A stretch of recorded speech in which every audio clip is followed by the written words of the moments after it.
back. And we are back. It's the Cavalry. Hey, Johnny. Hi, Andrew. Good to see you. Good to see you. And you're cool. Johnny, for those of you listening at home, Johnny is wearing a super cool Iron Man hoodie sweatshirt. I am wearing it because it's cold in my basement, and this is a cool sweatshirt, and I'm proud to show it off. We have a very special guest. That's the least cool voice I've ever heard you talking, ironically. But go ahead. Well, I like my cool sweatshirt. It's really cool, guys. I'm just pretending I'm you talking to your neighbors. Yeah, that is what I sound like. All right. Well, we have a very, very special guest. I think that this. I was going to say, yeah, this is the first time we've had a guest related to us. We've had our wives, but this is my brother Scott. Yeah, we're not related to our wives. Let's be clear. Yeah, just to be clear. So Scott Beehner is with us. Hello. Hey, thanks for having me on your show. Fan. Thanks for doing it. Yes, we will. All right. Well, that's our show, everybody. Scott, thanks for popping in. Yeah, this was just a chance for. I actually arranged this. Wow. Scott and Johnny haven't spoken in years, and this was kind of like my parent trap to get them back together. Oh, you guys get along, right? You guys are like close. We're close. Yeah, we're close. We talk probably multiple times every day. Yeah. That's good because I have two brothers. I have a older brother and a younger brother, and I feel like we're close, but we could go weeks and nobody does the due diligence to like talk and call each other enough. So yeah, that's inspiring. When we have, you'll get. We have siblings like that. Oh, yeah. But I mean, I have other siblings that I don't talk to every single day, but I don't feel like, ooh, what's wrong, Right, exactly. Yeah. There's no tension. It's just time passes. Yeah, they're just not as entertaining to talk to as me. Right. That's the long and short of it. Johnny's a professional broadcaster. I mean, and comedian. Right. This is do you see this microphone? Hello. Yeah, Johnny's the only one regularly dressed like a superhero. So that's right. I call him when I need him to save me. Yeah, and I swoop in and tickle his penis. All right, should we get started? Let's get started. This is a good one for you to be on because we have two listener requests for backup. So we're gonna run through these quick. Two listeners. Yeah, well, it's not far off either. So the first one was from friend of the show, big fan, Kyle McClure. Kyle McClure writes in again. He needs backup because he feels that there's restaurants that will advertise award-winning food, but he thinks that they should tell you where they got the award and who gave them the award, what the award was for, more specific. So award-winning is too vague for Kyle. He needs backup on. And I can relate to this a little bit because sometimes comedians will fudge, and probably actors too, will fudge credits and just say, like, as seen on NBC, but like make no reference that it was like, they were on the news one time for getting a DUI or something. Like, there's no, you know what I mean? So I do like more specific credits in comedy, so you actually, if you're going to use them even. And then this seems similar. But what do you think? Do you think that restaurants should be required? Yeah, I'm with Kyle. Yeah. I think there's too many awards in general. Like there should just be one food Oscars. So if a place says we're award winning, oh well, if they got an award, it must be the food Oscars. Orville Redenbacher Award. The food true. Oscars. It's kind of been watered down, like because there's too many because of Yelp. Now everything's been taken over by the masses. It used to be Zagat's, the Zagat guide. That's all you had to know if a restaurant was good. That should be all there is. Yeah. We should go back to one dominating authoritarian voice in food critique. Yeah, but I don't know about everything. I mean, even like I think there's too many. Like even things that like there are awards for. Like I don't know, like I mean, there's too many acting awards. There's too many everything awards. Like, just just do things for the reason. Do stuff to do stuff. Don't do stuff to win some schmaltzy award. Exactly. Too many people are getting in the restaurant business for the awards. That's why some guy is like cooking Ethiopian food. He came here to make a buck. Like, I'm really in this just for the trophies. I just want to get some hardware. Well, and it's like movies too. Like I was just thinking about that the other day. Like, like Siskel and Ebert, that was great. It was like, if you got 2 thumbs up, that was 2 people. You knew the movie was good. Now it's like Rotten Tomatoes. It's like averaged out over like 1 billion different people's opinions, and like everybody kind of, it all ends up around the 75%. You know what I mean? Because it's like useless. It's like at the end, it's like, who cares? Like, I don't know. Yeah, I mean, I want to back them up. I'm not a big fan of reviews, period, because every time I'm just very cynical, and I'm like, anytime you post, I'm like, I don't give a shit. Fuck you. Who are you? Who are you to say? I'll try it myself. You fucking asshole. Let's go get Kyle. Wow, you really hit a nerve there, Kyle. You really knew what Johnny was gonna get pissed off about. No, but the one that I always like because like I would never go to a restaurant because they're like, oh, it won this award or whatever. But like the one that would the Michelin star would make me curious. I'd go because that's like the big one that they get, the Michelin stars, and then that actually would sway me. But see, that's them being specific. That's them saying we won this specific big time award, and so I think what is the Michelin stars? Is that for tires? You ever heard again, I forget who I'm talking to sometimes. They don't. Oh yeah, talk to Scott. He's the sports guy. No, it's not a. No, it's for restaurants. The Michelin star they give out. I was saying they don't. Wait a minute.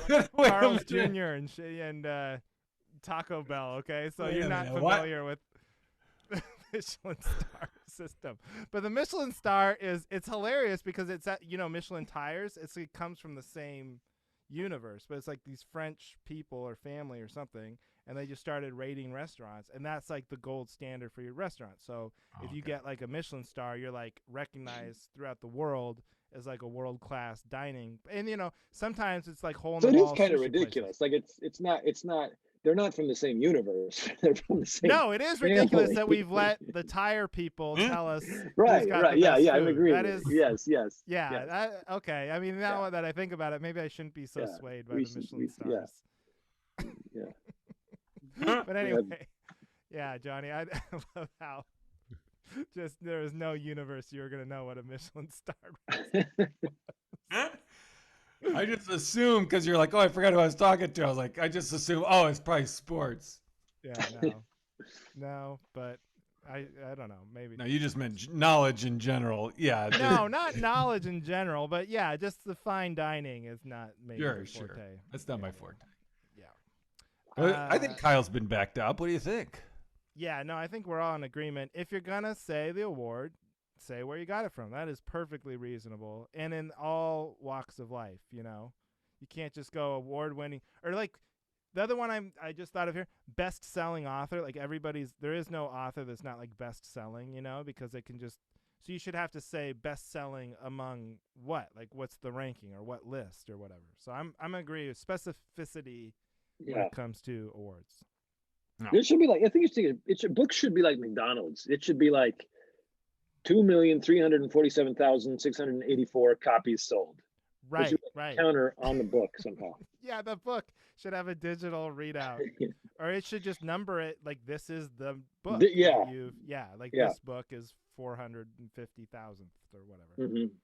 Yeah, I like that. Okay, see, we're holding everybody's feet to the fire. This is good. Yeah, I think we're all in agreement with Kyle. This is what the Cavalry is all about. Cavalry is about backing people up. That's what we're. Johnny, what was the other? You have the other. Oh yes, the other one we received is from Kevin Borngravy, repeat reviewer. I don't know if we want to mention that since it's like our 4th review. Anyway, but he says he needs backup. Hey, he loves movies. He loves movies. Yeah. I always do think it's funny when people say I love movies. Who fucking doesn't love movies? Okay. No offense, Kevin. So him and his wife, they watch movies. He doesn't mind rewatching movies. And they get their movies from, all different blah, blah, blahs, and they put him in the queue. So he needs backup. All right. So I'm just going to read because I'm not making any sense. So I'm just going to start reading clearly. So when they become available to stream, we put them in. Stop for a second. Just holy shit. We talked before the show started. We were like, hey, we'll summarize it because sometimes they're long the way they're written, and we'll just read them. I'll take one, you take the other. Johnny was responsible for one review to quickly summarize. The comprehension skills were so poor. Like, what are you talking about? So yeah, just go ahead and read it. I think Kevin, or I think that Born Gravy will do a better job. But go I'll handle Kevin's. I'll just blab longer than the review itself, and then I'll just read the review. So this is like a book report from a kid who clearly did not read the book. Well, that's fair since it was a while since I read this. I read it like earlier today. Okay, so when the movies become available, we put them in the queue, where it stays until she, his wife, is ready to watch it, and will get visibly upset if I watch it without her. Here's what he needs backups on. I feel like 6 months in the queue is an extremely reasonable amount of time to wait until I'm allowed to watch any movie without her. Please back me up. Yes. 6 months? How do you even remember you want to see something after 6 months? Yeah. That's crazy. That's crazy. He could have watched. I mean, he even says at the beginning he doesn't mind rewatching movies because he gets a different experience each time he watches it. He could have watched it right away. 6 months later, probably forgotten about it and rewatched it with her. Yeah. Like I thought he was gonna say like 2 weeks or something. I mean, and like how rarely are you watching movies? You know what I mean? Like 6 months. And I'm not trying to spread bad advice, but my wife still doesn't think I've seen Once Upon a Time in Hollywood. It's very hard to not let this slip out because we're saving it to watch it. I saw it in the theater when it came out. Wait. Why are you pretending still though? Like, because like we just said, it's been so long. She's had so many opportunities. If I say let's watch this, actually I should. I don't know. Did you guys like it? See it? Like it? Yeah, I liked it. Yeah. I mean, I'd watch it again. When I first saw it, I was like, okay. I wasn't thrilled, but like because I know that if I say, oh, I saw this, she'll be like, I know. I'm not gonna watch something you've already seen. I'm like, even if I'm like, but I love it. Yeah, but you've already seen it. Because it is very hard for us to find a movie I don't understand what you're trying to hang on to the lie for then, because it's like you don't want to see it again. Yeah, I know. That's what I just figured out just now. He doesn't want to watch it. This is like you're creating your own lie for no. This isn't serving any purpose. You know what? To be fair, I feel like I have said on this podcast that other than snack foods, I have never lied to my wife. I have not lied about this. Okay. I have never said to her that I have not seen it. I just never said I did see it.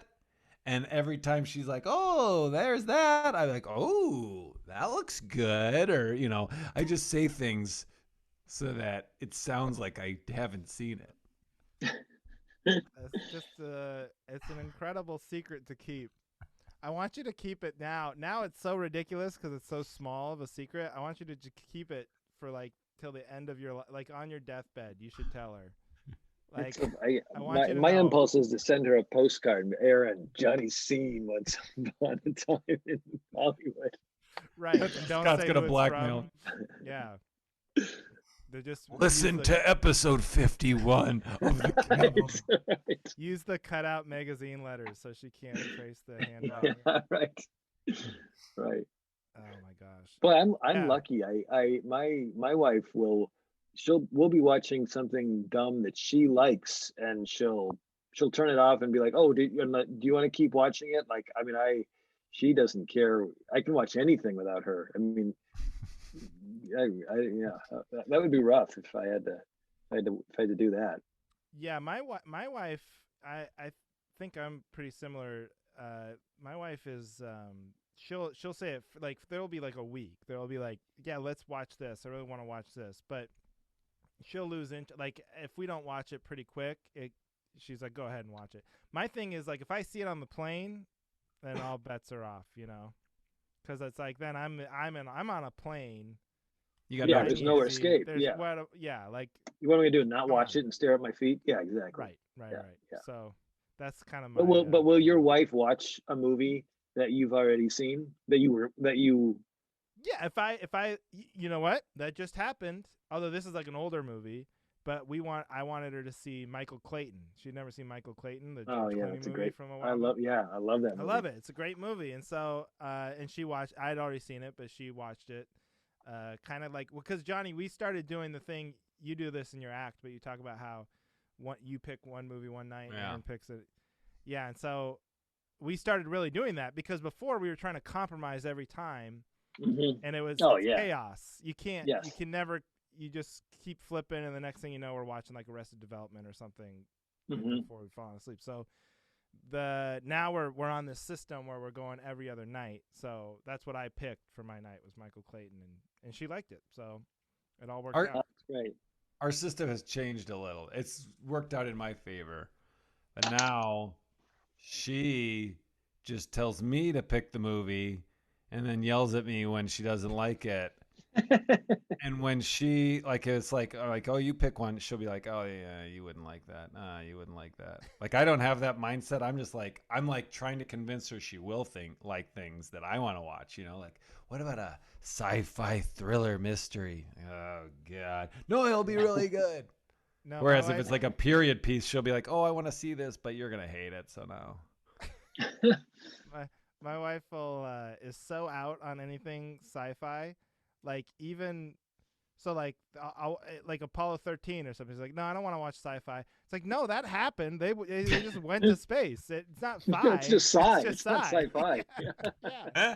He's like, if they go to, I was like, are you a conspiracy theorist? They went to space, He's like, I'm not into that. Yeah.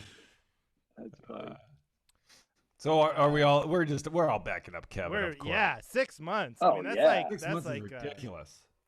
No 2 weekends. 2 weekends. That's it. I think that's it. I think 2 weeks is very fair. Yeah. All right. Well, should we jump into pre-show? Should we backtrack and go into pre-show banter? Oh, did we skip pre-show Mix banter? it up? Yeah. We can move the something about me and Scott's penises, and then I just wanted to, jump into something. So I said, let's get started. But we hadn't done pre-show banter yet.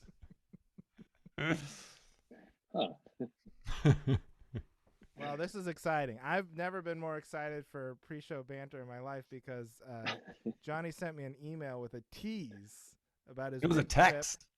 It was a text. Right? A text. Yeah. Oh, we text. That's how intimate. A teasing text. All right. A teasing text. And it was about his big trip to the. He didn't know where he was going. He just got in the car. And it was a surprise, but he was going to the Alabama, I guess, for their vacation. And tell us the Gulf Shore. The Gulf Shore, yeah. So, anyways, what I was texting you was that. So we went to the Gulf Shore. We stopped. We stayed at a hotel in Birmingham on the way there, and then we stayed in a hotel in Nashville on the way home, just to break up the long drive. On the way there, and I was sending you a text just being like, and I was going to have a video and a picture, which I'll send you, but it's just saying hotels probably really hate when the Behners pass through, because on our hotel stay on the way there, it was great, it was fine, and then right before we were checking out, we got all our bags all ready, my son took a dump in the toilet that clogged the toilet to the point to where it's overflowing and it will not stop. I got the lid off. It's like a puddle. I had to send you a video. It's like I'm in a little kiddie pool in the bathroom. I'm like, oh my God.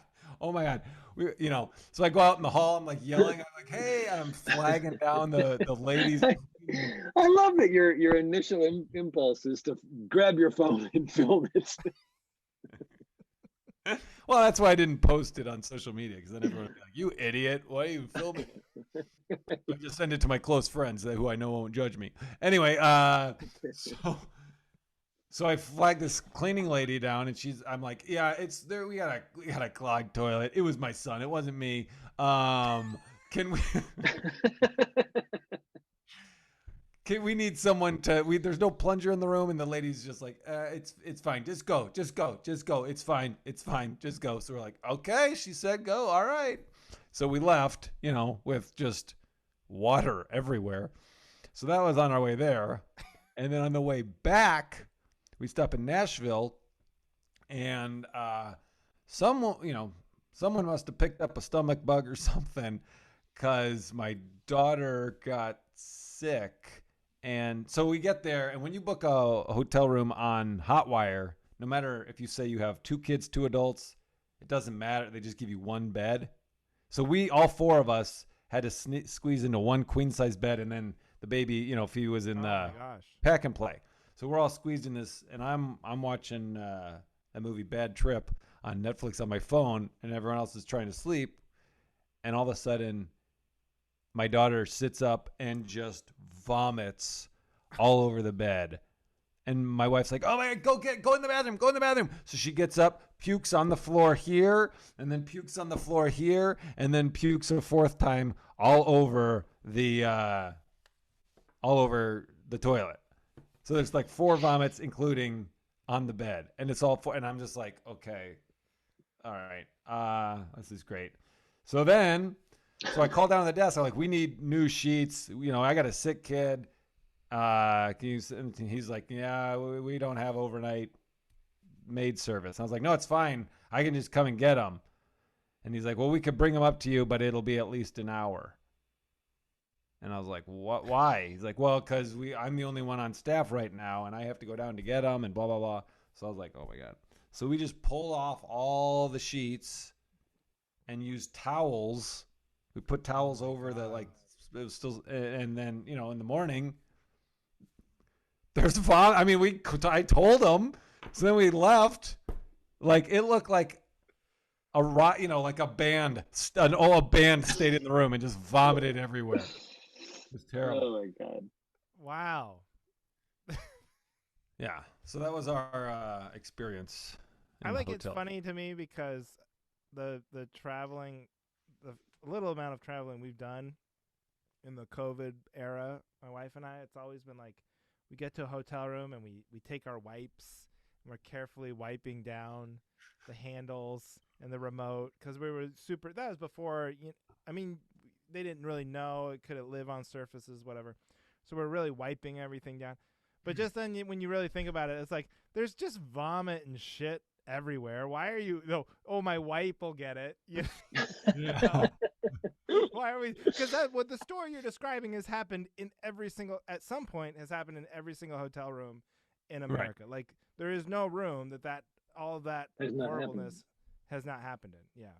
Right. Every single hotel room that I've stayed in that has happened. Yes, correct. Right. Yeah. Yeah. It's the Behners. You guys are gonna get blacklisted. Yeah. What were the hotels? Chains. The one was a Hilton, either Hilton, Hyatt, or something that starts with an H. And then the one on the way back was like the Virgin, those high end like Virgin hotels or whatever it's called. It's like I don't know. I don't know. Isn't there a Virgin Airline? There's a Virgin Airlines, yeah.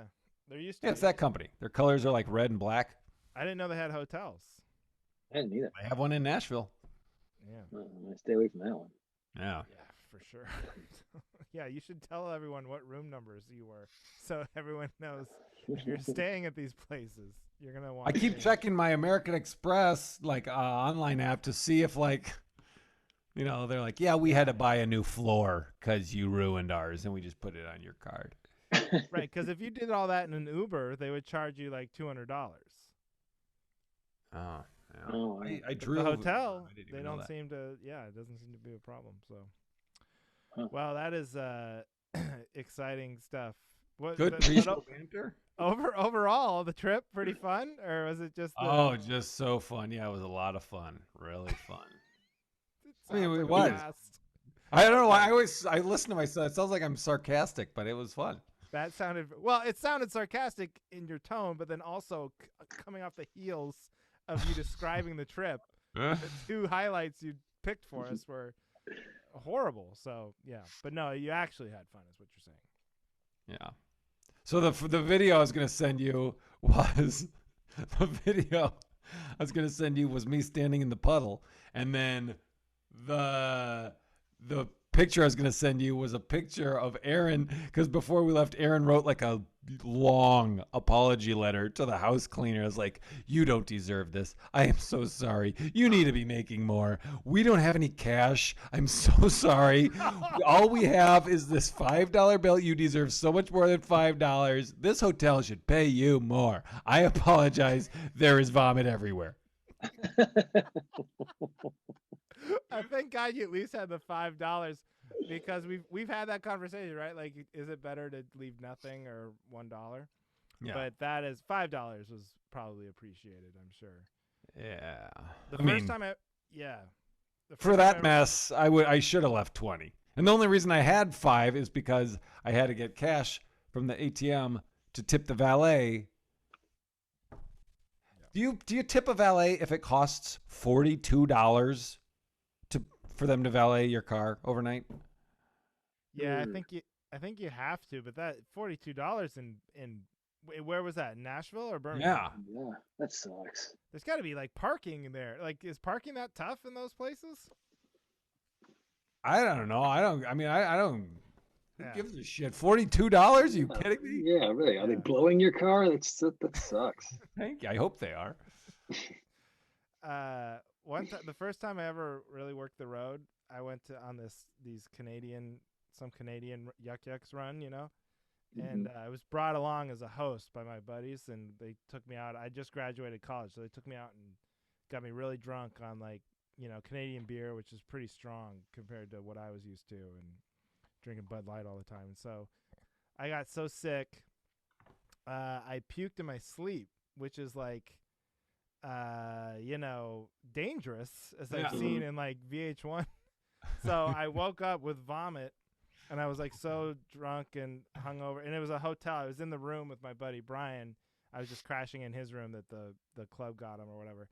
And I was so drunk, I kind of just was embarrassed and haze. I just sort of pulled the comforter over, and I was like, I don't want anyone to see this. And my plan was to clean it up, but I just wanted to Brian not to see it, no one to worry about it. So I went and took a shower, and then when I came out, Brian was like, "Dude, did you puke in the bed and then make the bed with vomit in it?"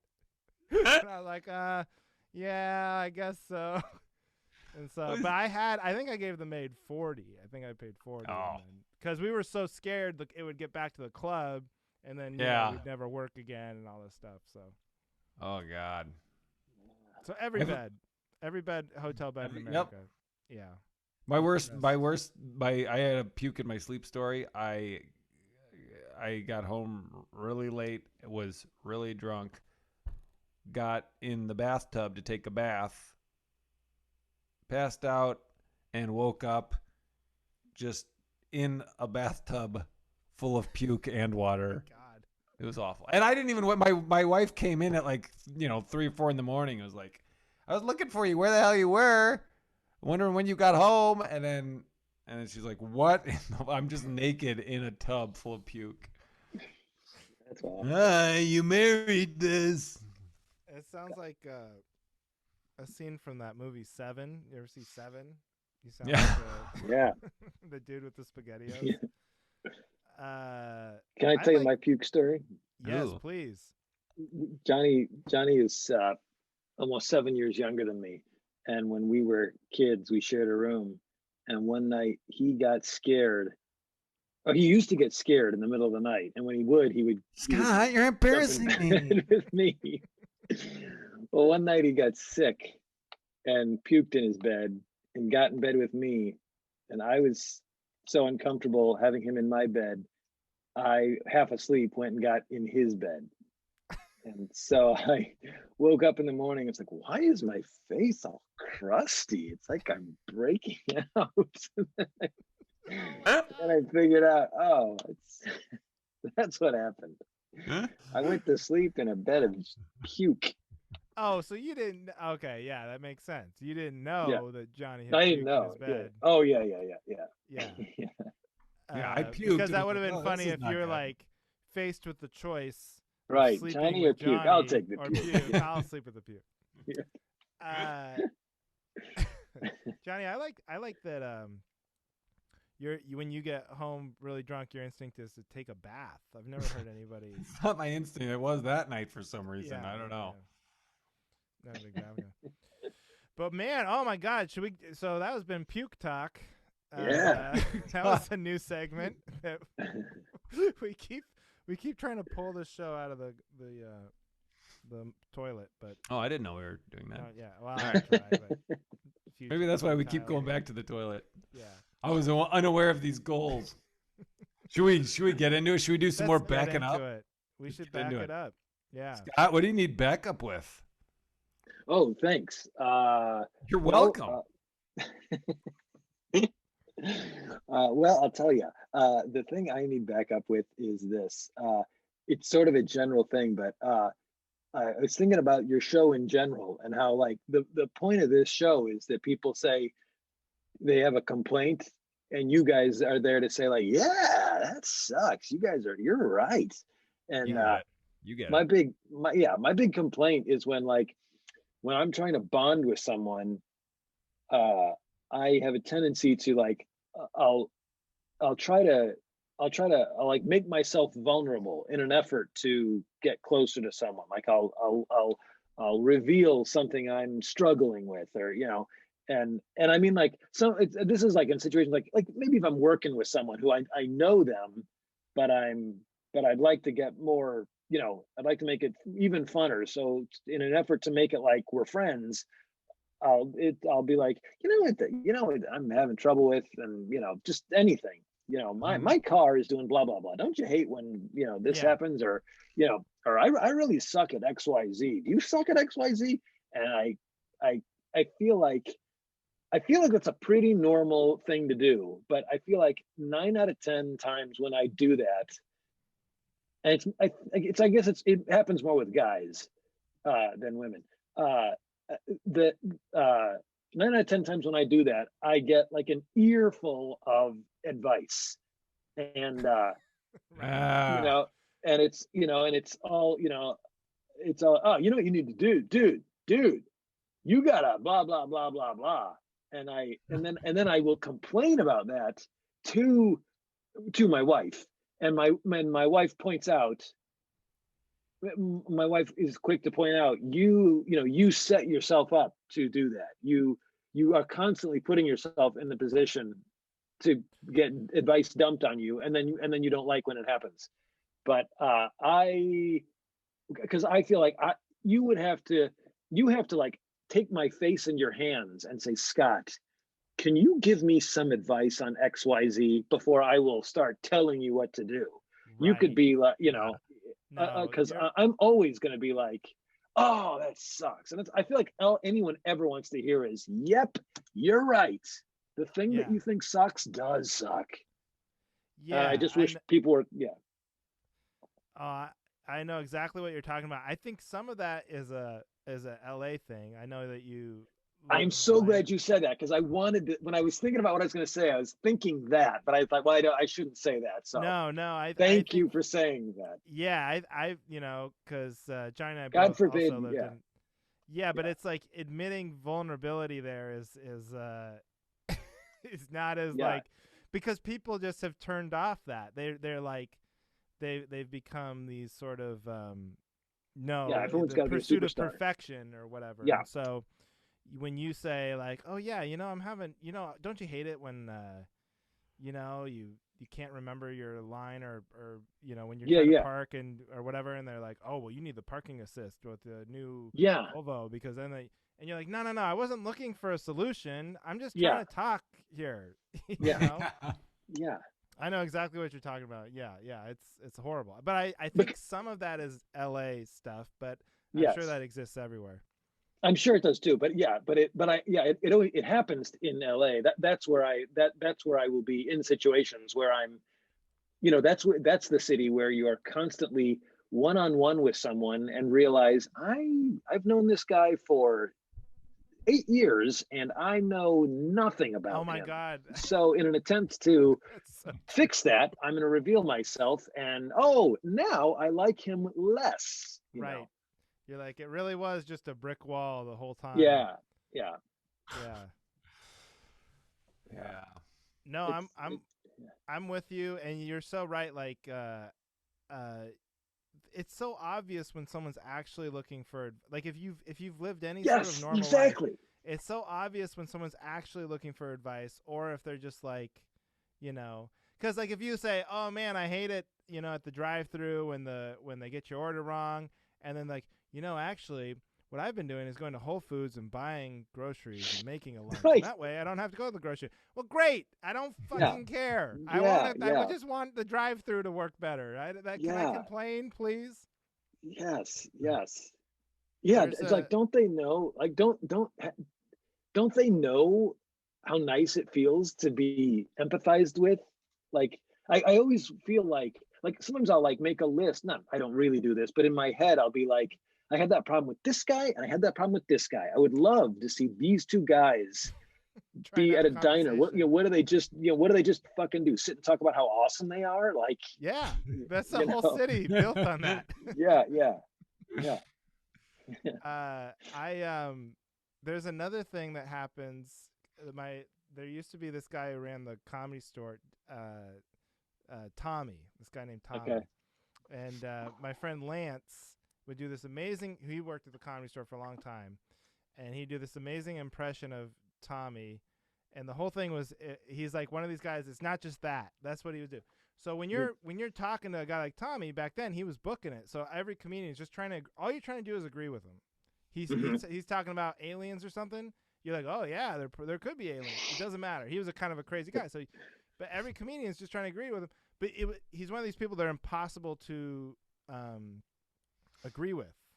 So he's saying, it's horrible the intersection, on La Brea that gets all backed up. You're like, yeah, I know. I was sitting in traffic. It's like, well, it's not just that, okay? Because actually they've been doing a lot of work there, so it's really not their fault. Yeah, no, you're right. It's not the city's fault. It's the drivers. Well, it's not just that. The drivers are kind of in a bad position too. So like, there's no way. I don't even care about this at all. Yes. I'm just trying to agree with you. And and they're like, they can't. Their conversation skills doesn't allow for an agreement, right? Like the only way they know how to talk is to tell you something. And that is the worst of both. That's the worst. You've topped it because your guy is doing your guy is starting off like me, right? And then he switch, yeah. And then when you do it, and then when you try to be empathetic, they're like, no, you fell for it, you sucker. Watch this. You're gonna. What are you from the Midwest, sucker? Yeah. Yeah. Yuck.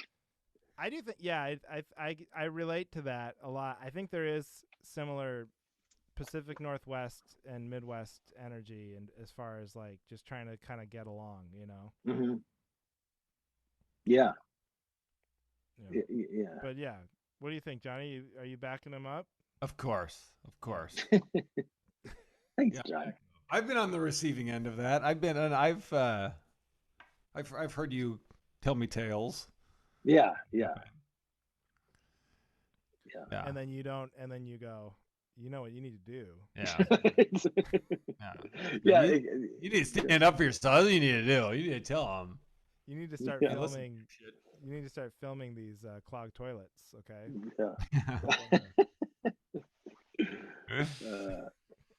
Yeah. Johnny is good in the middle of the night to call, and he will.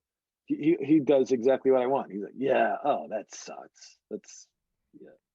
Yeah, exactly. That's so great. You know what's great about Scott? See, this is what's nice about Scott. He's some people can tell, some people can't. But Scott can't tell if you're masturbating while you're talking to him on the phone. Oh my God! I shouldn't have said that. I hope Scott does not listen to this episode. All right. I don't something else. I saw you were going to say something, and I watched it leave your head. No. You're like, oh, Andrew's going to talk, and it's going to take a long time. Let me get this masturbation joke in first. That's how you know we have good chemistry, because you can tell when you need to sneak in your jack off bit. Right. Okay, well, yeah, I'm so backing you up. I totally agree with that, and that's such a good compliment, because you've described our show perfectly. There was a lot of difficulty when the show began trying to explain what exactly it is we do, and people, my wife and others, thought it should be a little more like, you're never going to question anybody. Won't that be very boring? Everyone just agrees. And I was like, it sounds boring, and the evidence might be backing you up, but we think we're on. However, so no, that's great. See, we're just there. We're there to agree. Good. I feel better. Yeah, Johnny, do you need backup this week? This is mine. Okay, we'll do this one. This is now. I think that we need to get rid of. I think we need to get rid of Apple Care and all extended warranty. I don't care if I just have it part of the product.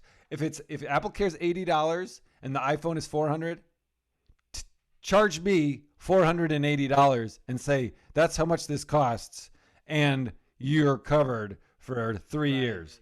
Because this whole every time I buy something, I feel like I'm at the casino. Like, okay, do I not? And I have never once. I have always kicked myself. And the same thing goes for travel insurance and car rental insurance. I know it's the same argument, but literally, I always get the car insurance, and the times I don't, I've had to deal with a scrape or something. Like one time something happened, and I was able to say, I think, my car got broken into, my rental car got broken into in San Francisco, and I was able to just tell them, here's the car, it's missing the back window, but I signed up for the thing, and they're like, that's fine. All right, yep, it's right here. You got the insurance. Have a good day. Oh, so it's actually worked out for you. One time it worked out. So you're probably still in the red, though. No, yeah. Oh yeah, totally, for sure. I never get. I think the key. I'm gonna back you up, Johnny. You're so right. It's all scam. Anytime they try extended, like you said, if it was important or it was needed, then they would make you pay for it. You know. Yeah. So I think the key to that is to just have a blanket approach to all of it. Either you always get it for everything, or you never get it for anything. And I'm a never get it. I never get any insurance. You're saying that's your advice for me, is I should make my decision, either always get it or all or nothing. Get it? Yeah. I'm backing you up, first of all, because I know that we just talked about it. You're not looking for advice. You just want someone to say you're right. No. and I agree that you're right. It sucks. Okay. But I'm also saying what's helped me is just to kind of come up with like a philosophy around it. So like I have health insurance, I've got life insurance, home insurance, all the like car insurance, But like for when you're at the counter, any counter insurance situation, it's always a no for me. And it just helps me to go, if I ever do go, God damn it, this phone just broke and I don't have the Apple Care, I can go in my head, well, think of all the times I haven't paid for this kind of shit. That's like a little savings account that I've built up to cover this incident. And like with the car rental insurance, I just would not pay. That happened one time. I was at a college gig and I backed over I don't know, and I didn't know that I'd done anything. I didn't know there was any damage to the car, and I could have sworn on my life there was nothing happened. Somehow the bumper was detached halfway or something when I turned the car in, and they saw it, and they're like, hey, what happened? And I was like, I didn't do that, but clearly it must have happened while I had the car. So I just fought with them and didn't pay it, and they tried to charge me for a long time, and it was back and forth, but eventually they just gave up. So that's a system too that you can try. That's a much better system. That's a great story. Yeah. Wow. And then to real quick, the other thing you do with scrapes and scratches, this is shout out to Brant Tobler, previous guest, but his strategy is to like take the car out into like a muddy field and do donuts and get so much dirt on the car that they can't see it, any scratch or ding or scrape. And then when you turn it in, they just go, oh, the car's dirty, but that's not against the rules. And by the time they find it, they're on like the next person. Uh-huh. So there's another person. I feel like there's holes in that. I don't think there is, but yeah. There's at least, all you need with a car rental thing is plausible deniability. All you need is for it to like get to like the car wash stage for them to see a scratch. Well, I don't know. Maybe you scratch. You know what I mean? Who's to say? Maybe you're a sponge. Put that dent in the trunk. Right. Right. So, but no, I think what you need is like an all or nothing sort of. Isn't there like, can't you like, philosophy. If you like pay with American Express, can't you just be like, oh no, I paid for American Express, they cover everything, talk to them. I know, but I feel like I do that, and I have an American Express, but no one's ever, I've never heard of anyone going, I didn't get the insurance, I busted up the rental car, and then my credit card was able to, I've never heard of that working out, but I just like, when I don't get the rental car insurance, I just assume like, oh yeah, I got a credit card. I don't know, it's covered. It helps me sleep at night, Yeah. All right, I feel backed up. Yeah, I back you up. Yeah. Boom. All right, I guess I'm listening to Andrew. I back up your philosophy, Andrew. I back up your philosophy to backing up. Well, Scott, what do you do? Do you get the insurance on that type of stuff? Do you get the Apple Care or no? No, I don't. In fact, I do the worst. That like I had a buddy once advised me, like with Apple Care, that what you should do is turn down the Apple Care, but you can still go back and get the Apple Care up to 6 months. So when you buy a computer, put a note in your calendar that like, a few days before the 6 month deadline, go back and then get the Apple Care. So because the first 6 months or first however months you're already covered. Yeah, you're already covered. Yeah, so then go get it. But then but the end date of the Apple Care is the same, right?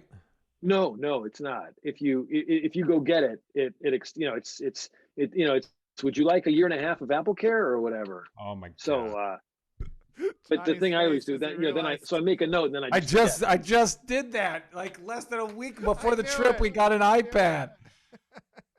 God bless him. Yeah, I knew you got screwed because of your face when Scott was describing how it worked. You were like so disappointed. You wanted it to be that you found a loophole in that. Huh? Yeah. I never. Yeah, I don't. Yeah, know. but I usually don't get it. Yeah. I don't get it one time I did do. One time I did do a thing though, Andrew, when you were saying you've never heard of someone like just using their credit card. One time I had a thing where I started a new job waiting tables and like worked like for like a double shift on my first day, came home in my apartment, and I had locked myself out of my apartment. So I called a locksmith who said, okay, I'll be there. It'll be, $60. I don't know, whatever it was. This is 20 years ago. But then he gets to my door, and this is, it's midnight, and I'm exhausted. And he gets to my door, and he's like, "Oh, is this kind of luck?" He didn't say that. And then and he's like, it's gonna be 200 or just something nuts, you know what I mean? Yeah. And I just had no, what am I gonna do? So I said, okay, and then paid with my credit card. Then called the credit card company and told them the story, and they just were like, they just took the whole thing off. And so that was. Oh wow! Yeah, so sometimes that works. I think that's the story you told me where I was like, I am getting an American Express. Yeah. Okay, I'm gonna try that. I never. I like that. The one thing I will say as far as that goes is, so the other thing is like AAA. I don't know if you guys have AAA, but like. I have AAA, and it's cheap enough to where this probably doesn't even matter. But there's two things about AAA everyone should know. Okay, first of all, many hotels will take a AAA discount, or like you can get a AAA discount for like a million different things, right? Mm-hmm. Everyone should just say they have. When you call and you book anything, just say you have AAA. They are not going to check the card. No, not once in my life. I said I had AAA. They're like, okay, we're going to need to see some identification. No one's ever asked. They just go, yeah, okay, whatever. And they just put on the AAA discount. So whether you have it or you don't have it, you can get the discount for AAA. I promise you. And then the other thing is if this is similar to the Apple Care thing, but if you're stranded by the side of the road and you're like, man, I wish I had AAA, you can just sign up for AAA right then and there, and then they'll come out that night just as fast as if you had AAA. So there's really no reason that I can think of to actually have AAA, except for once you're signed up, it's just a pain in the ass to unsign up and then re-sign up. And Yeah. I've had it for 14 years, and you're telling me that was a waste? Yes. $90 per year? You've wasted every penny. Yes. Yeah. You know what happened to me once? I one time needed a jump, and I called AAA. And I was a AAA member. I called AAA, and it was the expiration date. Like, it was the expiration date of my term, and they were, but they were like, when you need a jump or whatever, you're not paying attention to shit, and they were like, it's expired. You're expired. You gotta rejoin, or you gotta pay this much for us to come help you. And so I just had to do it. But I later realized, once I was like up and ready, that today was the expiration date, but that the customer service rep that I was talking to, for them, they were on the East Coast. And so for them, it was after midnight on my expiration date. It's like, God, of all the times to need a jump. Yeah. Oh, and that's see right there. That's that East Coast bias, Yeah. We get screwed on the West Coast constantly. Yeah. Oh my gosh. So anyway, I'm backing you up, Johnny, and I feel like this whole segment has depressed you, though. I don't think you're in a better mood than when it's. I keep getting these terrible news of how I've wasted money. No. All right, well, that's fine. The peace of mind you've bought with that. Yeah. All right. What do you have? And then Scott, do you have another one you want to do after? Sure. Okay. All right. Mine's quick anyway. Yeah. Mine's quick anyway. So I don't know if you guys are both in, good shape. You look like you're in good shape. Thank you. Wow, are we recording this? That's the first time I've gotten that from Andy. Yeah. Well, anyway, so the point is that I try to do some of these workouts with my wife. Sometimes either it's yoga or just like whatever at home. Since COVID, a lot of at home workouts just via YouTube or whatever.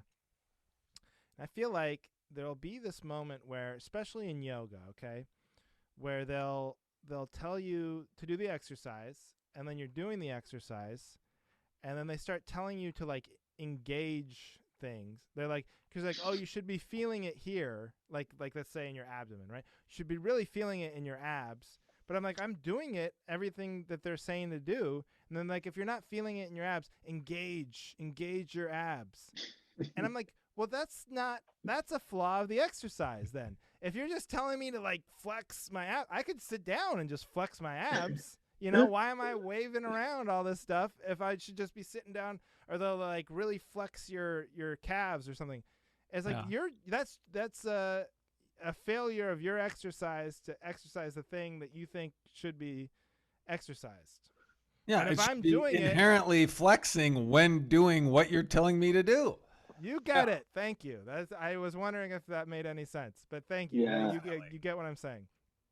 Yeah. So if you're gonna prescribe an exercise, I'm gonna do, I'm gonna put my hand down or lift my leg up or do a plank or whatever it is that you're asking me to do. But that's it. There's no extra flexing of the neck or the abs. That whatever I'm doing, that has to be enough, and it's your fault if it doesn't get. No, I'm on board. I totally back you up. Yeah. You can't be like, do our exercise. If you don't get in shape, do another exercise while you're doing ours that'll give you the results you want. It's like it's the ultimate like cheat code. It's like, if none of this is working, then just do, more, do whatever it takes to make it work. Like, no, it's like whatever your thing should be designed to get me in shape. That's it.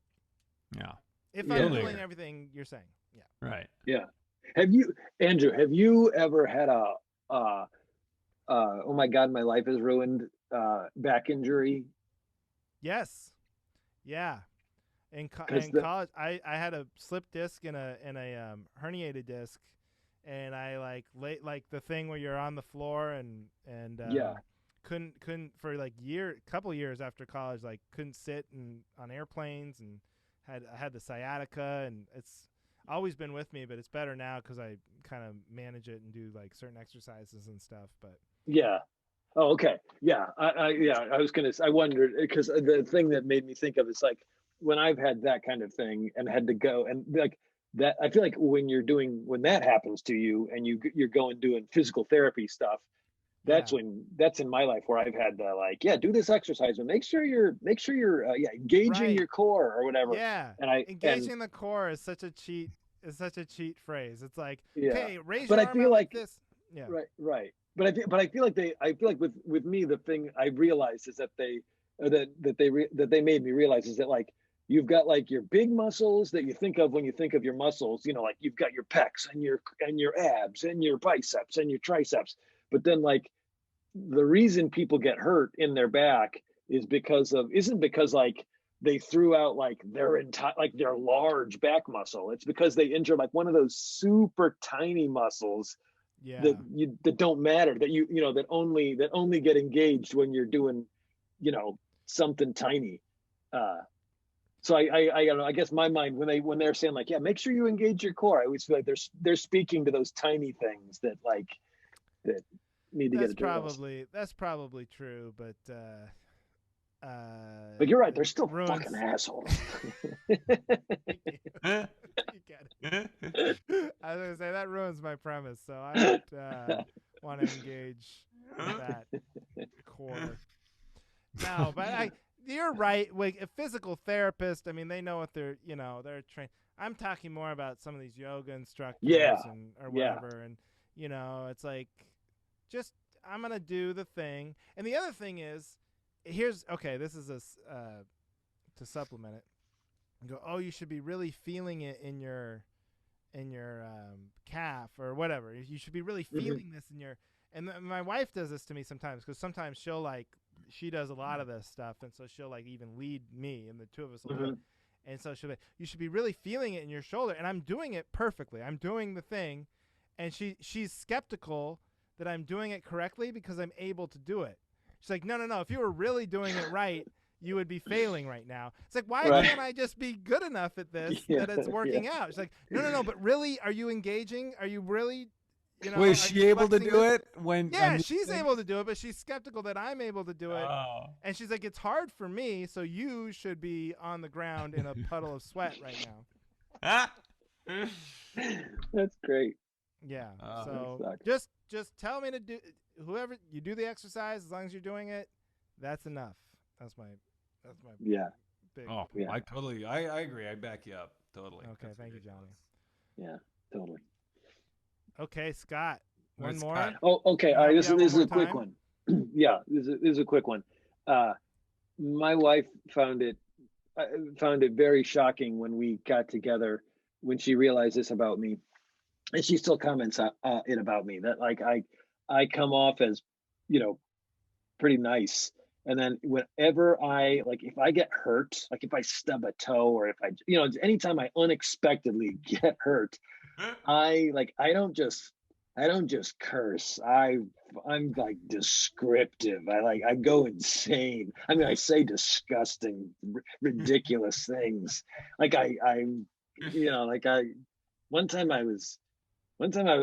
just anytime something goes wrong, that's just shocking. One time I was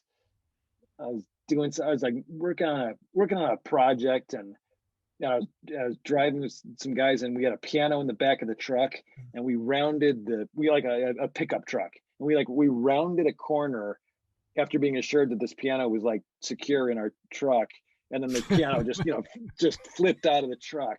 So we pulled over, and I was just like, I turned to my friend, and I go, I need this, like I need a gunshot in the fucking dick hole.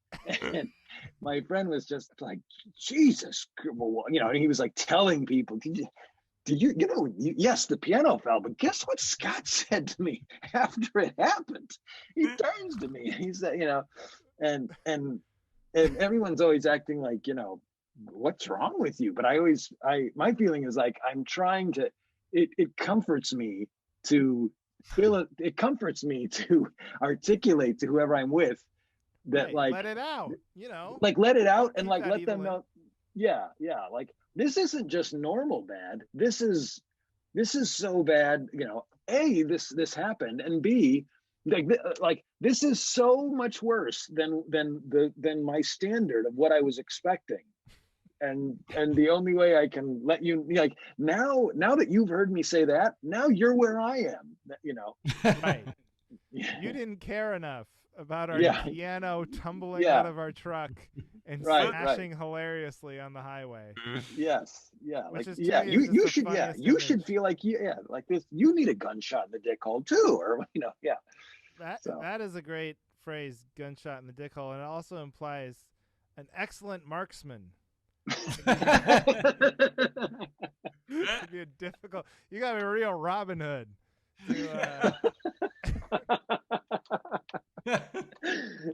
Wow, yeah. It's like I must be more violent. When I say it, I'm thinking of it like Point Blank. But yeah, you're thinking of like Get Up, sniper. No margin it's the for real error. sharpshooter. That movie. What was that movie where they would curve the bullets? Do you remember that? Where it was I don't know, it was like Angelina Jolie or something. And they'd swing their arm around, and they were so good they could make the bullet like bend. They put spin on it like a ping pong shot. The guy that plays Professor X is in it, right? Yeah, Unwanted or something like that, exactly. The British guy. James McAvoy. Yeah. All I remember about that movie, I don't even know if I've seen it. I just remember in the trailer they're like spinning bullets, and I was like, that's the craziest shit I've ever seen. That dude could put a bullet in your dick hole for sure. Around a corner at that. Yeah. Then you wouldn't be worried about your piano anymore. No. It'd be the least of your worries. Yeah. What does that sound make? I want to hear that sound so bad. A real life piano crashing on the street. I think that would make the most incredible sound. Hilarious sound. Hilarious, like cartoon. Boing, just like an amazing sound. I'm just in my head. I don't know. We must have been in like a really loud truck, so we didn't. Oh, what a shame. Yeah. How big a mess? I have so many questions about this. Like, how destroyed was the piano? We didn't need it to play it. We needed it for like a scene where it needed to be like a prop. So we just got out of the truck, dragged it to the side of the road because we were like two regular guys. We weren't strong enough to lift an upright piano up into a truck. So we just dragged it to the side of the road and then took off to where we needed to get to. And then I worried about it all day because it was because we were near a police station, and it was like probably illegal to just throw a broken piano on the side of the road and abandon it.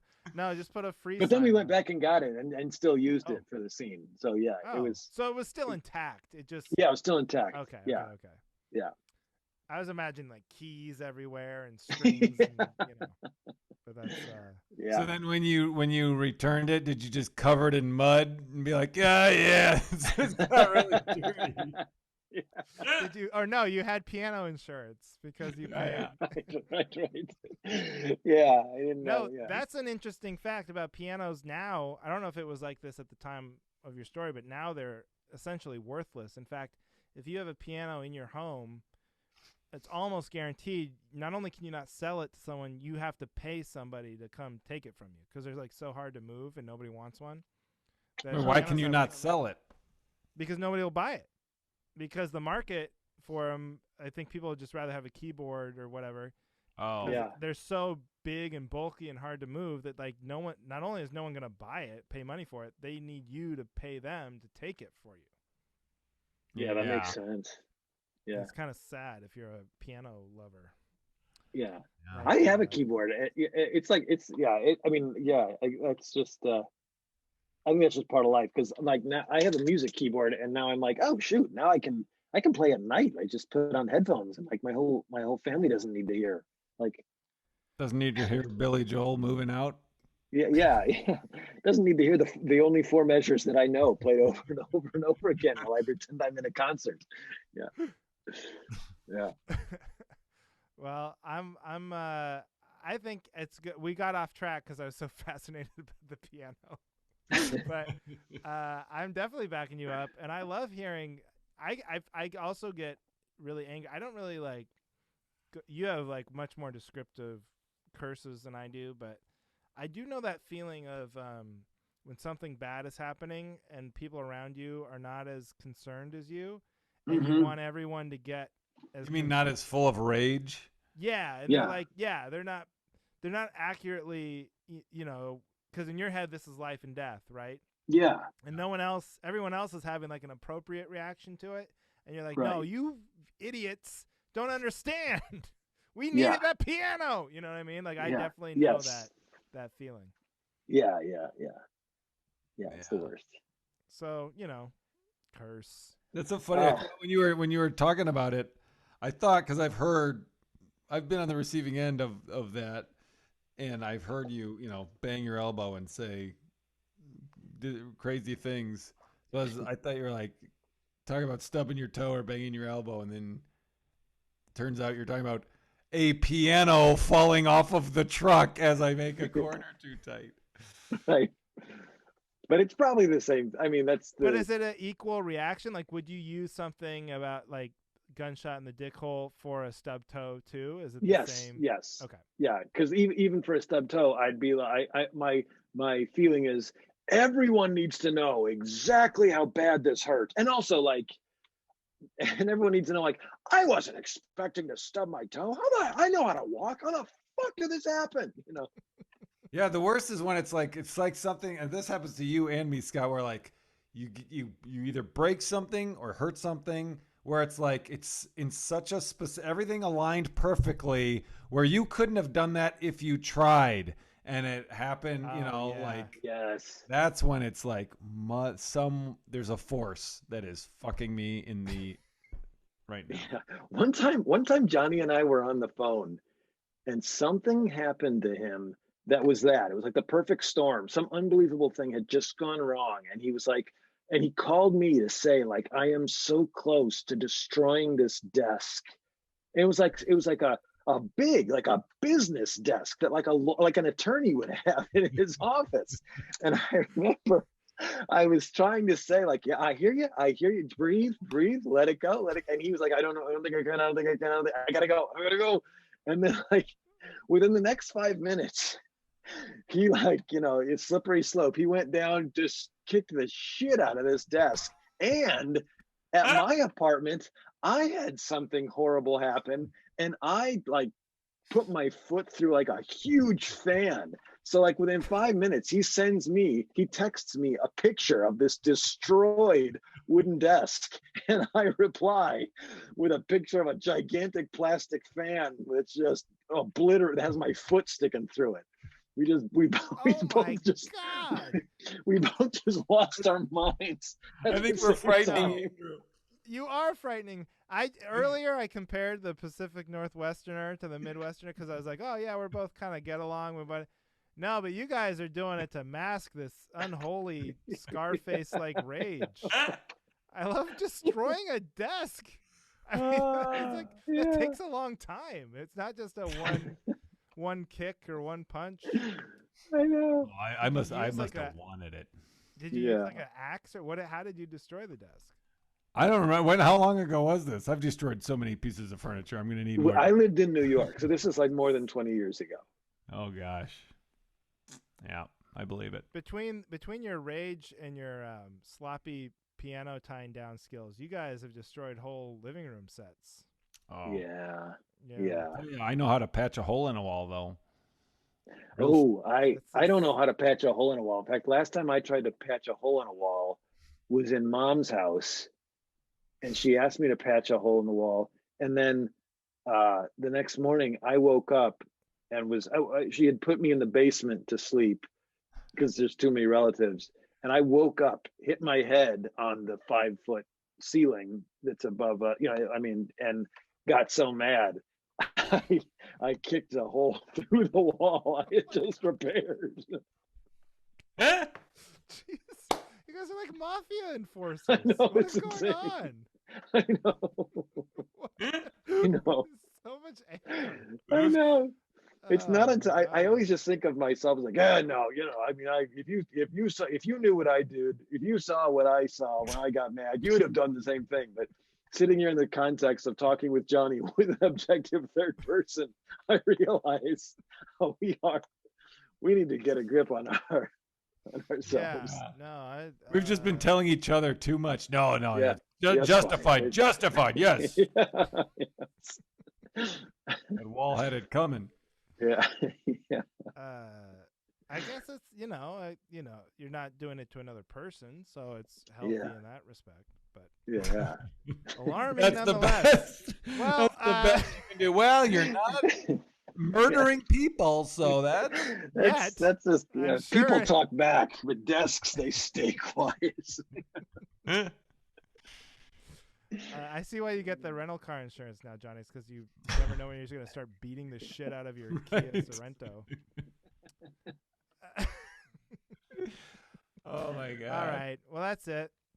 Hey, good episode, good support. Yeah, I feel backing up. Oh yeah, I feel very gosh. supported. I feel like I'm You on a have doodle. anything- you have anything you want to plug? Me? Yeah.